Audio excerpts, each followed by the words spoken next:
were playing the major role. They had their head-ons in position, and they had made a substantial investment in the set-top boxes, which was one of the major expenditure subsequent to the establishment of the head-end. So they were able to bring in the investment. Their calculation was based on that they may be able to recover it as early as possible. But nevertheless, that recovery has not been up to the expectations. So there has been a slowdown. So in the phase 2, there was a pressure. But then what happened was in the phase 2, there were more independent MSOs coming in the picture. So the pressure was shared between these two groups, and together they had pulled on. But now when we look for the phase 3 and phase 4, it is really a big challenge. One is in terms of the number of MSOs, which is going to be huge in number, because the estimated number of MSOs in the country is now around 6,000, which is operating. And so far, I think the government or all of us have dealt with only about a handful of national MSOs, 4 or 5 or 6, and then about maybe 30, 40 independent MSOs. So now what happens to rest of the MSOs? The number of set-top boxes to go into the position is about 7 crore plus. That is the number which has been arrived at on the basis of the figures available in the census. This is broad data. So yes, there is a huge investment to be done. But there are data which are emerging, or where some of the major MSOs are going for international tie-ups in terms of certain offloading of the shares and then changing in their structure also. So what we visualize is that on the one side, yes, the pressure on the investment will continue, but at the same time, maybe the FDI flow may also happen. That is another expectation is there. And the other important happening will be in the sector will be the consolidation of the MSOs. Maybe there will be a number of small MSOs who are operating, or independent MSOs who may get merged. And very broadly, I visualize that there may be around 150 to 200 MSOs operating, which will maybe supplemented with the HITS by the time the HITS is in operation. I think that's how the whole structure is to go. To your exact reply to it, yes, investment is happening, but with a lot of cautions, because there is a worry that the recovery is slow. Raman, if people make investments, they possibly approach people like yourself to make those investments. So are people, has life got affected by the slowdown? Are people investing enough, or they're not?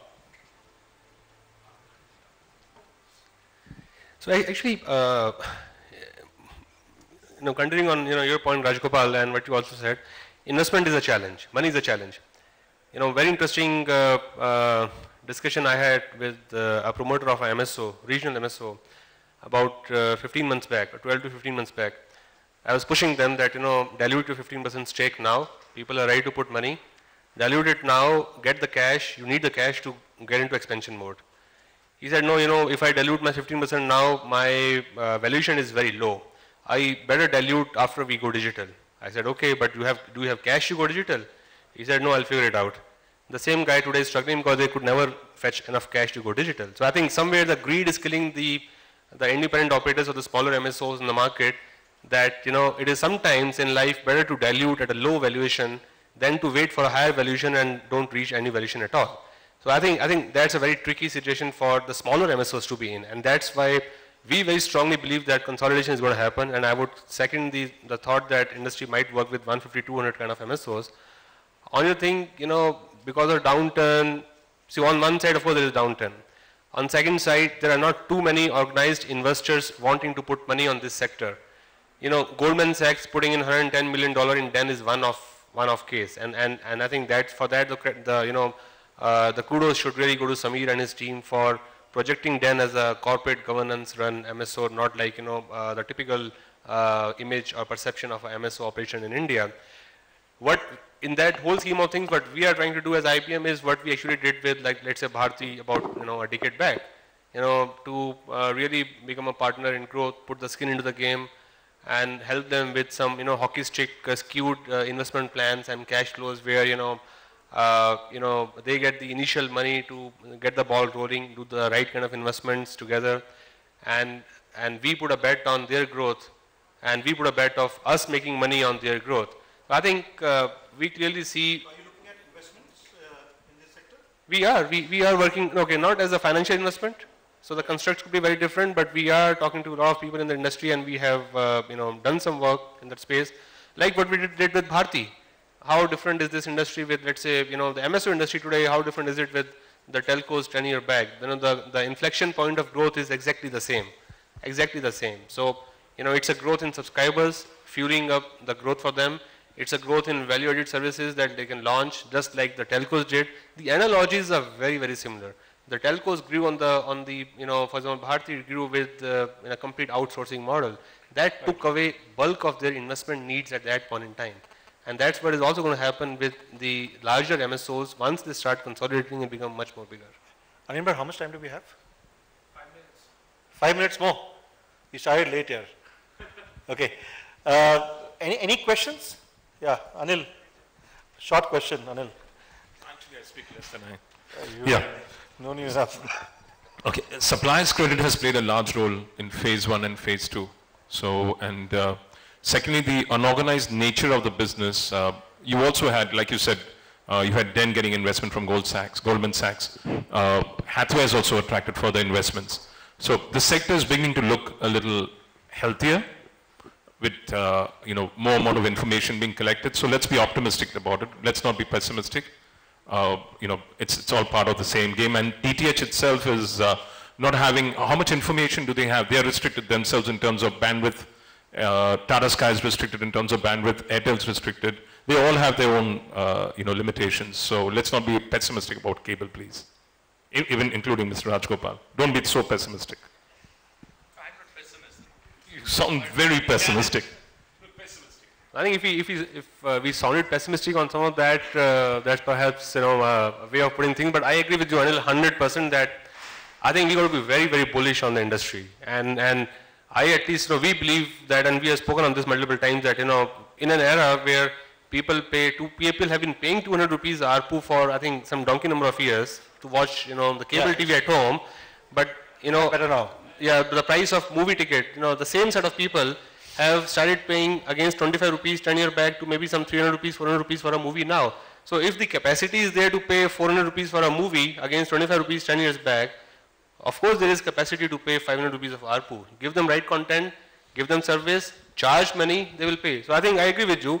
The whole industry is getting a very well organized B2C industry, and there is money to grow for everybody on this. Everybody. Anil, there is a difference between ability to pay and willingness to pay. I would urge all of us here to truthfully put a hand on heart and say, have you ever downloaded free content? Yes or no? Yes. How many, okay, rephrase the question. Have you downloaded without paying for content? Hands up. Good. Do you have the willingness to pay? No. Do you have the pocket to pay? Yes. Then why aren't you paying? There's no model of paying. Okay. There is. On the internet, there are iStores, etc. You can. The point is, there is a difference in this country about rules and rules. We jump the red light if there is no cop. The fact of the matter is that. Even if you are driving a Jaguar, let alone a bullock cart. So there has to be a transition. I'm making an exaggerated point. There has to be a pain period before which we realize that there is no option but to pay for content. And this will be a journey. This will need its fair amount of judicious, I won't say pessimism, but reality, as well as not forgetting the picture about the rosier tomorrow. There will be pain because 70 to 80% of the subscription amount is unaccounted money. If I were a cable operator, I will resist tooth, nail, hammer, axe, whatever you have to protect that 80%.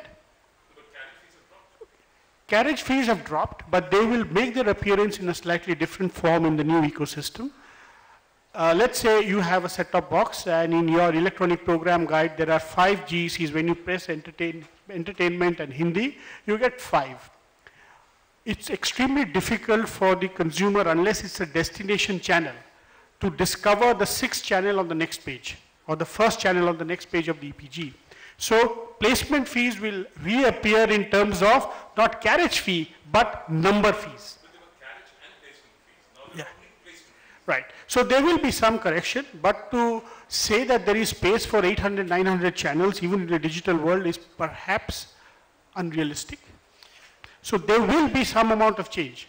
Everybody can't pay carriage fees. Yeah, in a democracy you need 50,000 news channels talking the same thing about sunny stuff and all that. But all of them will not survive. Yeah. Any more questions? Yeah. One last question.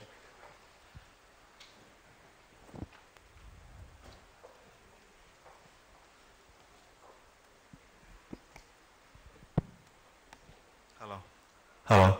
Yeah, maybe this may be a foolish question, but I want to know exactly what is a business driver for the government of India to desire on the digitalization. Why did government desire? See, there were two major components in that one. Government of India took a decision that we will give licenses to about 1,500 channels. So right now about 800 odd are licensed and some of them in operation. Few of them not in operation. So having given licenses to such a channels to operate, whether the system was permitting the number of channels to reach the end viewer. So that is where the analog distribution was a challenge. It was hardly 80 to 100 and where carriage fee determined the placement of the channels or carrying it to the consumer or the viewer. And that was to be broken. That was one of the primary concern. The second was the tax, the financiers, which at the state level they will get the benefit. And the third important objective was the unhealthy or rather we'll say less healthy business model which is in vogue in the country compared to Western countries is the revenue from subscription vis-a-vis the advertisement. Because the more the advertisement driven means more the need for them to be higher on the TRP, for which the sensationalization of the content was happening, and this was to be checked. That was, of course, objective-wise, that was one of the main driver which started the whole process. That's right, because Spectrum, yeah. Signatory to the ITU which says that you have to release the analog television frequencies for some of the other users. In fact, this spectrum pressure is now on all the broadcast services. Even in Prasar Bharati, the public service broadcaster has to go to digital now and release some of the spectrum because there is a more and more demand from the various users for the various applications. So that was also one of the key points in this whole issue. Okay, we don't really have too much time, so I'm not going to, I'm sorry, I will not be able to. You can ask a question later. Just closing comments from everybody here in terms of what do you think is the future of the ecosystem? I think the change will be rapid. We have to embrace the change, it's a compulsion. But infrastructure investment for embracing the change, I think each one of us who are the components has to gear up. What is appropriate in each needs to be implemented. Therefore, it's too dynamic change, it's volatile change. The change is there around. Right. Srini?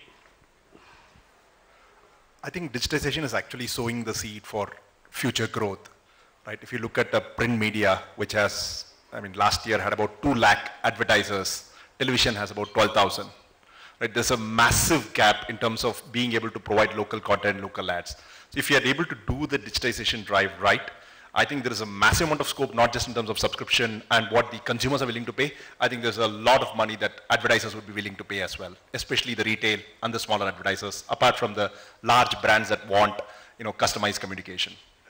What does your crystal ball say? It's the change in the way in which the contents are to be ultimately received by the viewer, change for the broadcaster in which he has to carry out the business, and it's a continuous change. We are starting with the rudimentary set-top boxes.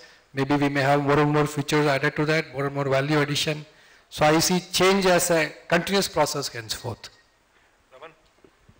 Yeah, I think I'll go back to the consumer focus that people will have to keep on experimenting with a lot of new business models, be it from a micro payment perspective or be it from a sachet pricing point of view or anything else, or going behind paywall for print media, going digital, or a bundling of freemium offerings.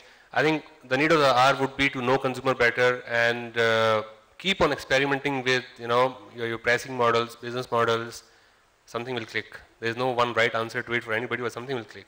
need is today to start experimenting. I think some regional newspaper in India, I think Malayalam Manorama or I don't know which one, they actually went behind paywall 2 months back. I don't know which one they went, but they're going paywall. In India, the bigger also are, thinking twice whether to go behind paywall or not. So I think that's really going to change the lay of the land in time to come.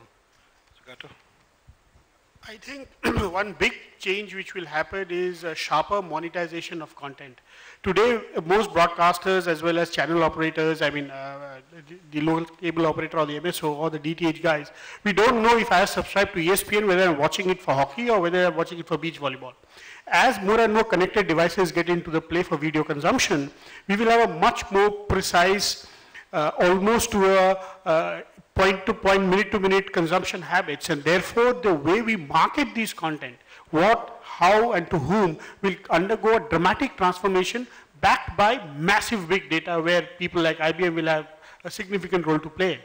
I think that science of content marketing is just emerging with digitization in the country, whether it's on the advertising serving side or whether it is on the ARPU enhancement side. Thanks everybody. Clearly, I think for people who chronicle the media, from people like me who, as journalists and Anil and others around, I think these are interesting times. We are, whenever there are changes around the world, it's always good fun chronicling the way they're moving. We've seen it over the last 20 odd years where when cable TV started out with small businesses, neighborhood businesses to what are multi-billion-dollar internationally funded enterprises. So clearly the ecosystem is doing well, throbbing. Of course, with a fair number of pain points as any such new enterprise grows. Sorry for the gentleman there, I couldn't take the question, but you can possibly do it offline since the organizers, I've already stretched the time. Thanks.